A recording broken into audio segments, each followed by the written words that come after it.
جدید مناہج کی حقیقت کے اس حلقے میں انشاءاللہ تبارک و تعالی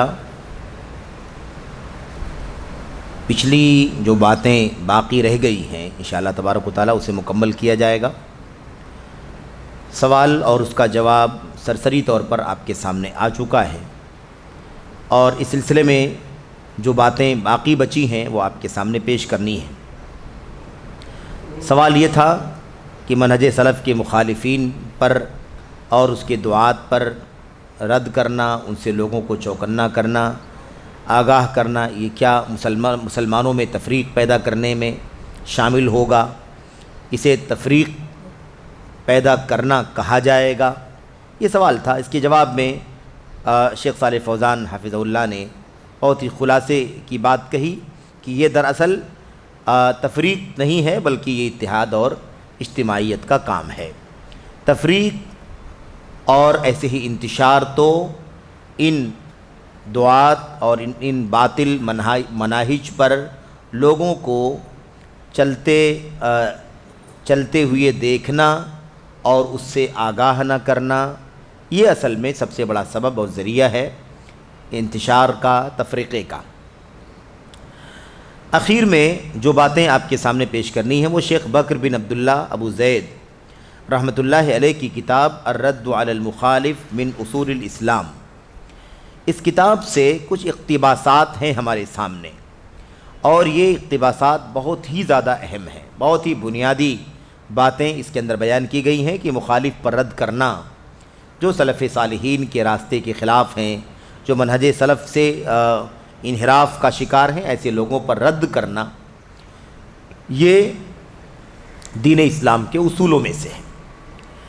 صفحہ نمبر 87 پر لکھتے ہیں، علماء کی صلاحیتیں مختلف ہیں، علماء کی صلاحیتیں مختلف ہیں، اور ہر شخص اپنی صلاحیت اور استطاعت کے مطابق اچھائی کی کوشش کرتا ہے، اس طور پر وہ کسی بھی دشمن سے ایک محاذ کی حفاظت کر رہا ہے، یعنی دشمن سے بچاؤ کے لیے ایک محاذ پر، ایک مشن پر کام کر رہا ہے۔ ہر آدمی، ہر علم والا اپنی اپنی صلاحیت کے مطابق یہ کام کر رہا ہے۔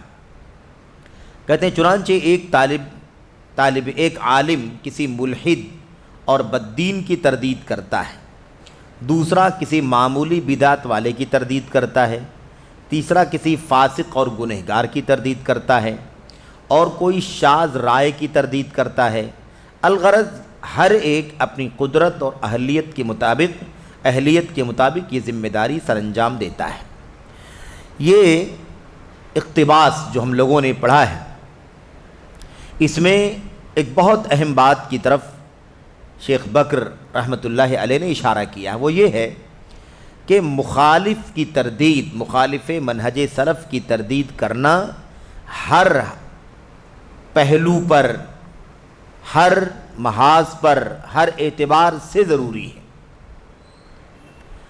بعض لوگ منہج سلف کے مخالف ہوتے ہیں لیکن اصولوں میں نہیں ہوتے ہیں، کچھ چھوٹی چیزوں میں ہوتے ہیں، یا بدعت مثال کے طور پر اصولوں میں ہی ہوتا ہے، بدعت ان کے ہاں پائی جاتی ہے، لیکن بدعت کی حیثیت بہت بڑی نہیں ہوتی ہے بلکہ کوئی چھوٹی بدعت ہوتی ہے، وہ اس کے ہاں پائی جاتی ہے۔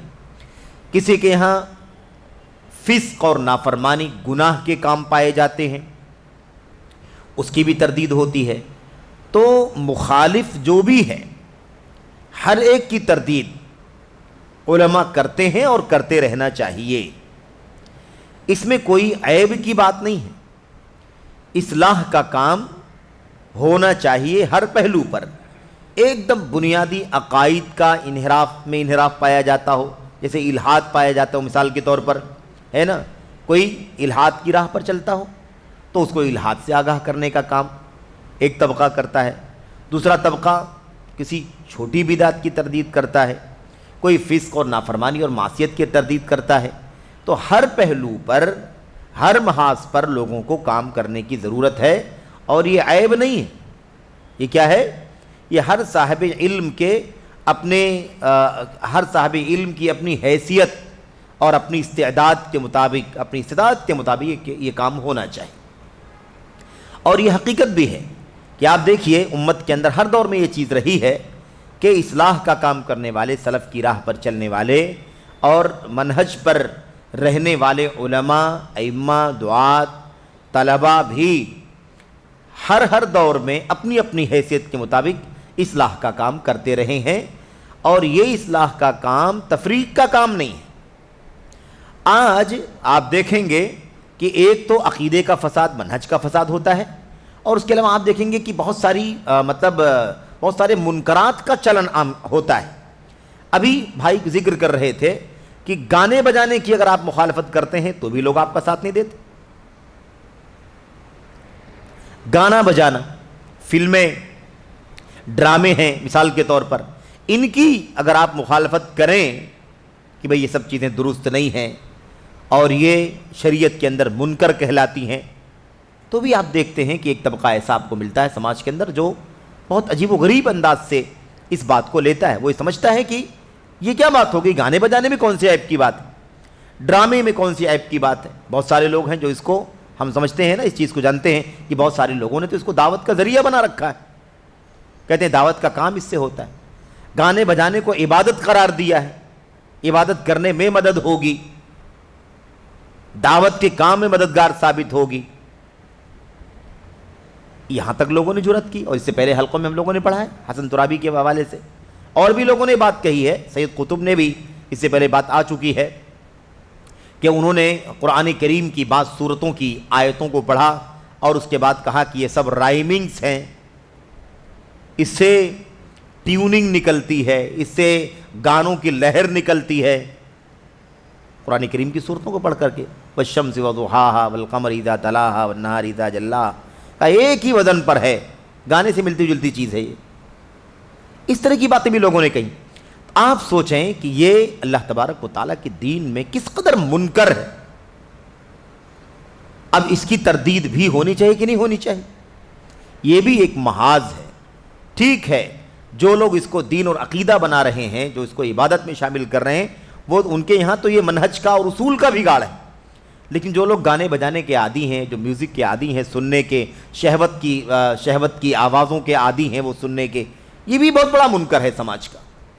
اور منکر اس معنی میں بھی ہے کہ یہ ابھی تو ایک منکر اور ایک معصیت ہے، لیکن یہ منکر اور معصیت جب دل میں جگہ بنا لیتا ہے، یا یہ معصیت جگہ بنا لیتی ہے دل کے اندر، تو دل کے اندر نفاق پیدا ہوتا ہے، اور پھر اس کے بعد پھر اگلا مرحلہ جو آتا ہے وہ اس سے بڑے والے منکر کا آتا ہے، اور وہ بدعت بھی ہو سکتا ہے، بدعت کے بعد شرک اور کفر بھی ہو سکتا ہے۔ اسی لیے ینبت النفاق، صحابہ کرام ابن مسعود رضی اللہ تعالیٰ عنہ غالباً اور دیگر صحابہ کرام سے بھی، سلف سے بھی یہ آثار اس حوالے سے ملتے ہیں گانے کے بارے میں کہ گانا کیا ہے، یہ گانا جو ہے یہ دراصل دل کے اندر نفاق پیدا کرتا ہے۔ تو منکرات کسی بھی درجے کے ہوں، اس کی تردید کرنا، اس طرح کے کاموں سے جڑے ہوئے لوگوں سے لوگوں کو آگاہ کرنا، یہ ہماری ذمہ داری ہے۔ ہم کیسے نہ امت کے سامنے یہ بات پیش کریں کہ حسن ترابی نے الدین والفن نام کی کتاب لکھ کر کے اس کے اندر گانے بجانے، فلمیں، ڈرامے، ان تمام چیزوں کو عبادت کا حصہ قرار دیا ہے، ان تمام چیزوں کو دعوت دین کا بہت بڑا ذریعہ قرار دیا ہے، اور یہ حرام ہے، یہ منکر ہے، اور اس منکر کا داعی ہے یہ، اس کی باتیں غلط ہیں، باطل ہیں، اس آدمی سے آگاہ رہو، یہ ہماری ذمہ داری۔ تو یہ کیسے تفریق کا سبب بن جائے گا؟ تفریق تو یہ ہے جو لوگ کر رہے ہیں، عقیدہ الگ بنا رکھا ہے، راستہ منہج الگ بنا رکھا ہے، حلال و حرام کی تمیز ختم کر رکھی ہے، منکرات کو دین اور عبادت کا حصہ بنا رکھا ہے، یہاں تفریق دکھائی دے رہی۔ یہ تفریق وہ تفریق نہیں ہے جو ہمارے اسلاف کیا کرتے تھے کہ وہ ایک ہی راستے پر قرآن و سنت کے رہتے تھے، اور نہ ان کے یہاں کوئی ایسی چیز جو منکر ہے ان کے اندر ہوا کرتی تھی، نہ عقیدے کا فساد ان کے یہاں، نہ منہج کا بگاڑ ان کے یہاں، نہ معاصی اور منکرات ان کے یہاں۔ معاصی منکرات انسانی کمزوری کی بنیاد پر ہو سکتا ہے، لیکن معاصی اور منکرات کو دین بنا کر کے کام کرنا، دین قرار دینا، اس کی سرے سے کوئی گنجائش نہیں، کوئی اصل نہیں ہے شریعت کے اندر سلف کے یہاں۔ تو بہرحال شیخ بکر بن عبداللہ ابو زید رحمۃ اللہ علیہ اس بات کو ثابت کر رہے ہیں کہ انکار منکر، اصلاح امت کا جو کام ہے وہ ہر پہلو پر، ہر درجے پر ہوتا رہا ہے اور ہوتا رہنا چاہیے۔ اس سے تفریق پیدا نہیں ہوتی ہے، بلکہ اس سے تفریقہ ختم ہوتا ہے، اس سے انتشار ختم ہوتا ہے۔ یہ امت کے حق میں بھلائی کا کام ہے اور یہ کام بے انتہا ضروری ہے۔ تو ہر ایک اپنی اپنی قدرت اور اہلیت کے مطابق یہ ذمہ داری انجام دیتا ہے اور دینا چاہیے۔ اس کے بعد صفحہ نمبر 79 پر کہتے ہیں مخالفین کی بابت، یہ دیکھیے یہ اصل موضوع پر یہاں پر گفتگو ہو رہی ہے، مخالفین کی بابت خاموشی برتنے اور مصلحین کو بے سہارا چھوڑ دینے میں بہت سارے دینی و دنیاوی نقصانات ہیں۔ یہ بات ان لوگوں کے لیے ہے خاص طور پر جو لوگ اصلاح کا مشن لے کر کے چل رہے ہیں، یا تو اس کا بائیکاٹ کر رہے ہیں لوگ، اور یا لوگ اسے بے سہارا چھوڑ رہے ہیں، یا اس کی پیٹھ پیچھے برائی کر رہے ہیں، یا اسے مصلحت کے خلاف قرار دے رہے ہیں، یا اسے وقت کے تقاضے کے مطابق نہیں سمجھ رہے ہیں۔ اس طرح کی باتیں کرنے والے، کہنے والے، یا اس طرح کی باتیں لوگوں کے ذہنوں میں اس طرح کی باتیں جو ڈالنے والے لوگ ہیں، ان کے لیے یہ باتیں بہت زیادہ قیمتی ہیں۔ مخالفین کے بارے میں خاموشی برتنے، یعنی خاموش بھی نہیں رہنا ہے۔ مخالفین منہج کے خلاف ہمیں خاموش نہیں رہنا ہے، خاموشی برتنے اور مصلحین کو بے سہارا چھوڑ دینے۔ آج کتنے واقعات پیش آتے ہیں، بولے بھائی وہ جو گرچہ وہ ٹھیک کہتے ہیں، وہ ہمارا اپنا بھائی ہے، ہمارے اپنے لوگوں میں سے، ہمارے اپنے علماء میں سے، لیکن ہم اس سے اتفاق نہیں رکھتے ہیں۔ یہ بے سہارا چھوڑنا ہے، اس کو خذلان کہتے ہیں، یہ درست نہیں ہے۔ ہونا کیا چاہیے؟ اگر واقعی بجا طور پر کوئی پہلو ایسا ہو جو اس اصلاحی کام میں قابل اصلاح ہو تو اصلاح ہونی چاہیے، لیکن بے سہارا چھوڑ دینا، دامن جھاڑ لینا، یا مثال کے طور پر یہ کہنا کہ ہم اس کے موافق نہیں ہیں، آپ کو جو کارروائی کرنا ہے اس کے خلاف آپ کارروائی کریں، یہ کیا ہے؟ یہ دراصل وہ راستہ ہے جس راستے کے بارے میں اللہ کے نبی علیہ الصلوۃ والسلام نے فرمایا تھا کہ حق کے داعیان اور مصلحین کو بے سہارا چھوڑنے والے بھی کوئی نقصان نہیں پہنچا پائیں گے۔ لا یضرہم من خذلہم، خذل یہی ہے، بے سہارا چھوڑ دینا، اس کو اپنے حال پر چھوڑ دیا جائے، یہ چیز نہیں ہونی چاہیے۔ تو کیا کہتے ہیں مصلحین کو بے سہارا چھوڑ دینے میں بہت سارے دینی و دنیاوی نقصانات ہیں۔ بہت خطرناک ہے یہ قدم، بہت خطرناک ہے قدم، اور مشن پر کام کرنے والے ہمیشہ بہت کم ہوتے ہیں، بہت تھوڑے ہوتے ہیں۔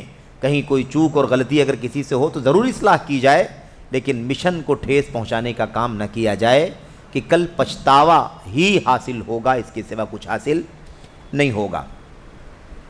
اچھا، جیسے نقصانات کیا ہیں؟ نمبر 1 کہتے ہیں اہل سنت کا بہت زیادہ پست ہو جانا، اہل سنت کا بہت زیادہ پست ہو جانا۔ اور میں آپ کو بتاؤں یہ بھی بہت دیر ہو رہی ہے، بہت دیر ہو رہی ہے۔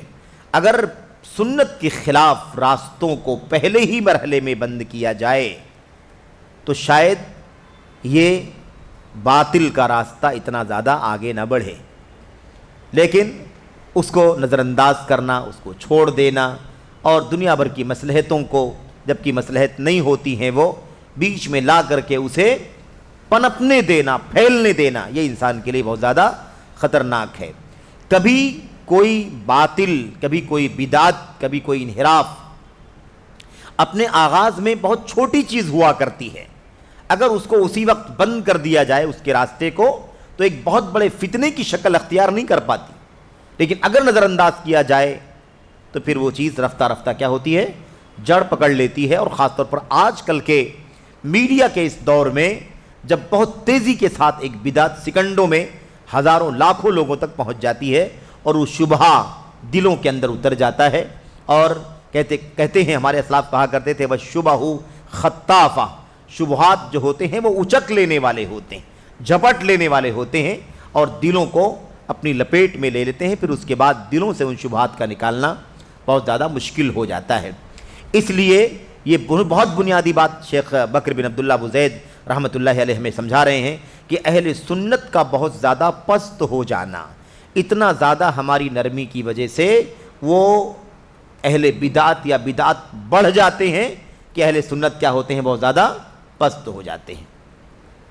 اچھا، اس کے بعد اہل بدعت کا اہل سنت پر غالب ہو جانا، اہل بدعت کا اہل سنت پر غالب ہو جانا، حالت ایسی ہو جاتی ہے ہماری خاموشی یا ہماری ذمہ داری ہمیں اپنی ذمہ داری ادا نہ کرنے کی وجہ سے کہ بدعات بہت زیادہ غالب ہو جاتی ہیں، اور پھر اس کے بعد وقت وہ آ جاتا ہے کہ ہم زبان کھولنا بھی اپنے لیے مشکل سمجھنے لگتے ہیں۔ اور وہ پیشین گوئی اللہ کے نبی نے فرمائی تھی نا، یا صحابہ کرام کی، حضرت ابن مسعود کی غالباً روایت ہے یا ابو سعید خدری کی، وہ کہتے ہیں کہ اس طرح سے بدعت کا چلن ہو جائے گا اور سنتیں ناپید ہو جائیں گی کہ بدعتیں ہی عام رہیں گی، اور اگر کوئی اس بدعت میں سے کسی بدعت کو چھوڑ دے گا تو لوگ کہیں گے تریکت السنہ، سنت کو چھوڑ دیا گیا۔ تو یہی ہے بدعت پر سنت پر بدعت کا غلبہ، اہل سنت پر اہل بدعت کا غلبہ۔ یہ صورتحال ہو جاتی کہ آدمی پھر حق کے لیے زبان کھولنا بھی اس کے لیے مشکل ہو جاتا ہے۔ اچھا، شبہات کا پھیلنا، یہ بھی ایک نقصان ہے۔ کیا ہو جاتا ہے؟ شبہات پھیلتے ہیں لوگوں کے یہاں، اور پھر آپ کی بات سمجھ میں نہیں آتی، فلاں کی بات سمجھ میں نہیں آتی، آدمی کنفیوژن کا شکار رہتا ہے، ادھر جائے کہ ادھر جائے، ادھر جائے کہ ادھر جائے، یا وہ شبہہ کوئی جو اس کے دل میں بیٹھ گیا ہے وہ اس کو مانتا ہے۔ ایسے ہی صحیح عقیدے میں شبہات کا پھیلنا اور صحیح عقیدے میں داخل ہو جانا، صحیح عقیدے میں اگر شبہہ داخل ہو جائے تو ظاہر سی بات ہے کہ پھر اس کا عقیدہ خطرے میں پڑ جاتا ہے۔ اچھا، عقیدے کا پختہ ہونے کے بعد اپنی جگہ سے ہل جانا، یہ بھی نقصان ہوتا ہے۔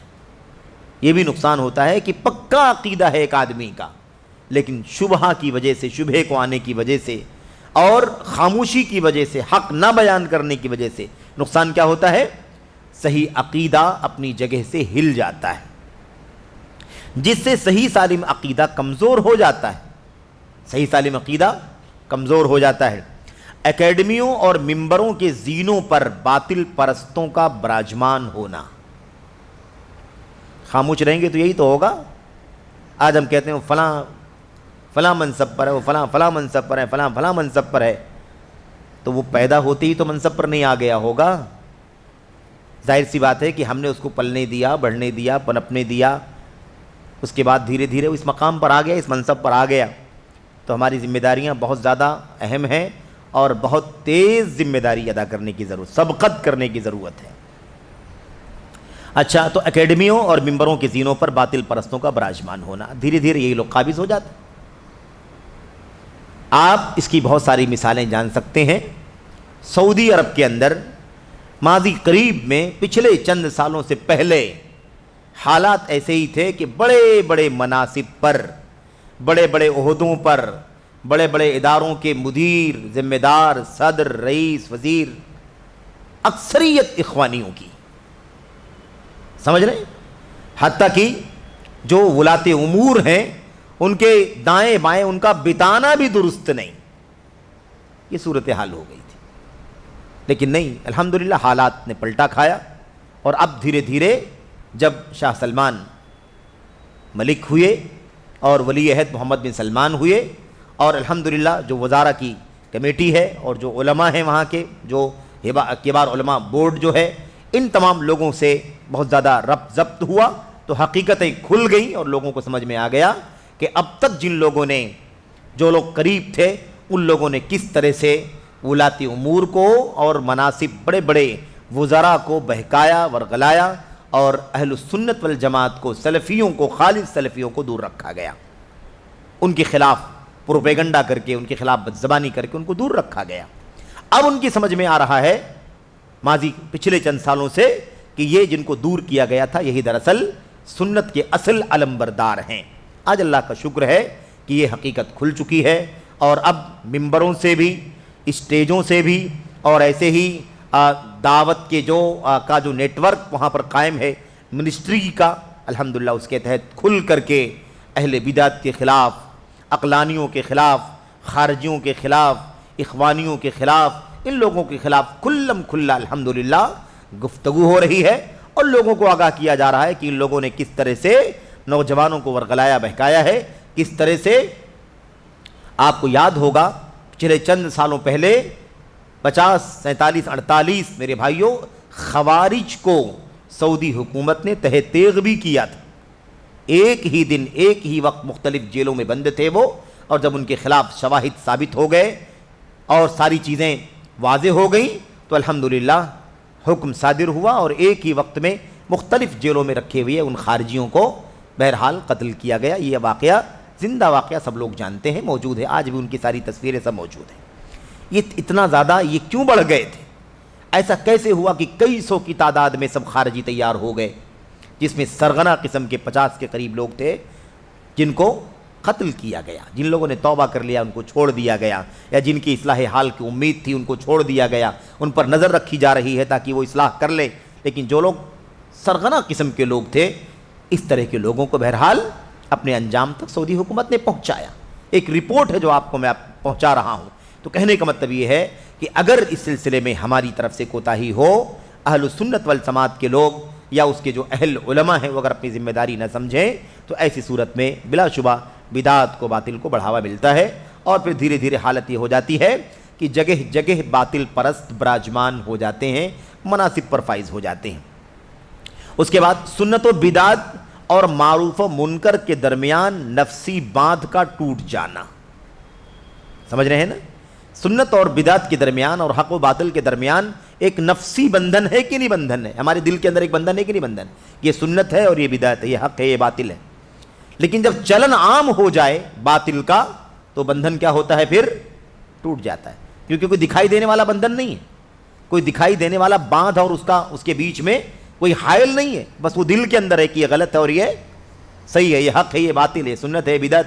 لیکن جب عوام جب ہوا چل جائے اور فتنے ہی یا باطل ہی عام ہوتے چلے جائیں اور باطل ہی کا پروپیگنڈا ہوتا رہے، تو ایسی صورت میں وہ جو نفسی باندھ قائم ہے نا بدعت اور سنت کے درمیان، حق و باطل کے درمیان، وہ باندھ کیا ہوتا ہے؟ پھر ٹوٹ جاتا ہے، جس کے سبب لوگ باطل کو اچھا سمجھنے لگتے ہیں، باطل کو اچھا سمجھنے لگتے ہیں۔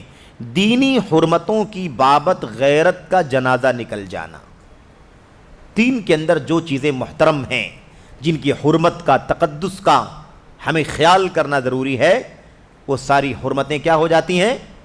ان کا جنازہ نکل جاتا ہے، پامال ہو جاتی ہیں، چاہے وہ جگہوں کی حرمتیں ہوں یا وہ وقتوں کی حرمتیں ہوں یا وہ اللہ کے دین کے شعائر کی حرمتیں ہوں، علم اور علماء کی حرمتیں ہوں، ولاۃ امور اور حکمرانوں کی حرمتیں ہوں، یا ایسے ہی جان مال کی حرمتیں ہوں، یہ سب کی سب کیا ہوتی ہیں؟ آبرو کی حرمت ہو سب کیا ہو جاتی ہے؟ پامال ہو جاتی ہے، یہ سب ہوتا ہے۔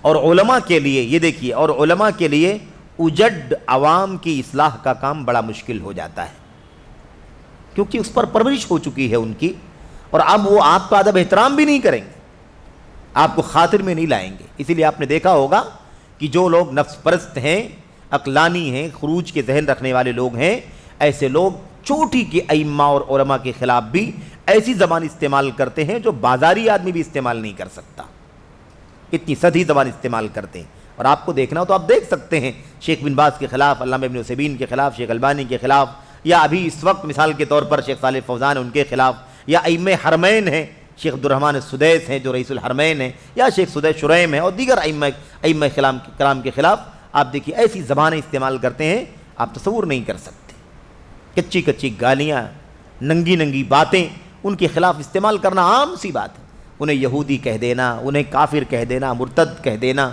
عام سی بات ہے۔ اور یہی ہمارے آپ کے ملک ہندوستان کے اندر سلمان ندوی نے کہا تھا کہ سعودی حکومت اور اس کے ولاۃ امور حکمرانوں کو اور وہاں کے جو پٹھو علماء ہیں ان کو ماں بہن کی گالی دینے میں بھی کوئی حرج کی بات نہیں۔ سنا ہوگا آپ نے وہ تقریر، اور حیرت تو اس پر ہے کہ اس کے لیے دلیل دینا شروع کر دیا کہ اللہ کے نبی کی حدیث ہے کہ ماں بہن کی گالی دے سکتے ہیں، استغفر اللہ۔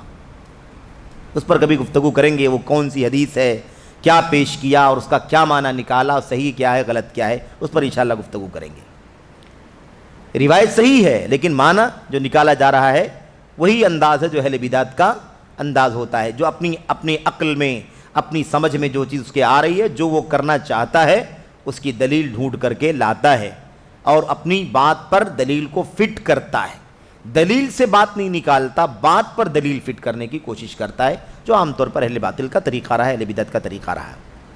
اچھا، تو علماء کے لیے اجڑ عوام کی اصلاح کا کام بڑا مشکل ہو جاتا ہے، لوگ ان کی نصیحت سے بھاگنے اور نفرت کرنے لگتے ہیں۔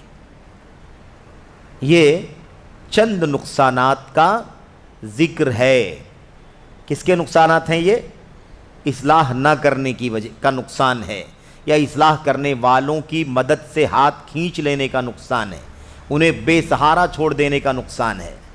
اب آپ نے دیکھا شیخ بکر نے 6-8 نقصانات ذکر کیے ہیں، یہ پورے سماج میں ڈھلے ہوئے نقصانات ہیں، پورے ملک میں، دنیا میں، چپے چپے میں آپ کو یہ نقصانات دکھائی دیں گے۔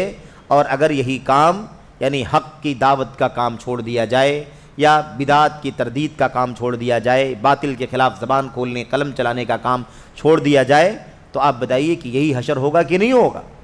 اور مزید اس کے اندر اضافہ ہوتا چلا جائے گا۔ اس لیے ضروری ہے کہ امت کے جو مخلص علماء ہیں، جو سلف صالحین کے منہج کے علم رکھنے والے ہیں، ان کو چاہیے کہ وہ اس کام کو، اس مشن کو اپنی زندگی کا بنیادی حصہ بنائیں اور اس مشن پر لگے رہیں۔ اللہ تبارک و تعالیٰ کے دین کی بڑی ذمہ داریوں میں سے ایک ذمہ داری یہ ہے۔ اس لیے، اور یہ جو کتاب ہم پڑھ رہے ہیں، یہ کتاب اسی مشن کا ایک بہت بنیادی کارنامہ ہے، اسی مشن کا ایک شاہکار ہے یہ، جو الحمدللہ ہمارے سامنے ہے۔ اور اس مشن پر آج بھی الحمدللہ شیخ صالح فوزان لگے ہوئے ہیں، اور بھی علماء جو الحمدللہ اس مشن پر مضبوطی سے کام کر رہے ہیں، وہ بھی اسی مشن کا حصہ ہیں۔ اچھا، اس کے بعد آخری بات یہ ہے، اہل بدعت اور ہوا پرستوں کی تردید کرنے اور بدعات سے ڈرانے اور آگاہ کرنے کے بڑے پاکیزہ نتائج ہیں۔ دوسرا پہلو بھی آپ کے سامنے بیان کیا جا رہا ہے کہ اہل بدعت اور ہوا پرستوں کی تردید کرنے اور بدعات سے ڈرانے اور آگاہ کرنے کے بڑے پاکیزہ نتائج شیخ بکر بن عبداللہ ابو زید فرماتے ہیں۔ یعنی ابھی تک نقصان بتایا کہ اگر یہ کام نہیں کریں گے تو نقصان کیا ہوگا، اور اب بتا رہے ہیں کیا کہ اگر یہ مشن آگے بڑھائیں گے، اس مشن کو لے کے چلیں گے تو اس کا فائدہ کیا ہوگا۔ کہتے ہیں اس فرض کفایہ یعنی مخالف کی تردید، مخالف منہج سلف کی تردید، کہتے ہیں اس کی انجام دہی سے بہت سارے شرعی مقاصد کی تکمیل ہوتی ہے، بہت سارے شرعی مقاصد مکمل ہوتے ہیں اس سے، اور بابرکت ثمرات اور نتائج حاصل ہوتے ہیں۔ یعنی بہت اچھا نتیجہ اس کا ملتا ہے اگر ہم اصلاح کا کام کرتے رہیں، جو مسلمانوں کی زندگی میں نمایاں نظر آتے ہیں۔ جیسے یہاں سے بھی چند مثالیں پیش کر رہے ہیں، جیسے خاموشی کے فوری نقصانات سے بچاؤ، یعنی جو حق بولنے سے آدمی خاموش رہے، بدعات کی تردید سے خاموش رہے، اگر خاموش نہیں رہے گا، بولے گا، سمجھ رہے ہیں نا، تو اس کا فائدہ ملے گا کہ نہیں ملے گا؟ اس کا فائدہ ملے گا۔ کیا ملے گا؟ اس کا جو نقصان ہوتا ہے اس سے بچ جائیں گے ہم۔ ایک بدعت ہماری آنکھوں کے سامنے ہے اور ہم اس کے خلاف زبان کھول سکتے ہیں، قلم چلا سکتے ہیں، اگر بول دیں گے یا لکھ دیں گے تو فوری طور پر اس بولنے اور لکھنے کا جو فائدہ ہے وہ مل جائے گا، اور فوری طور پر نہیں بولا، نہیں لکھا تو اس کا جو نقصان ہے وہ حاصل ہو جائے گا۔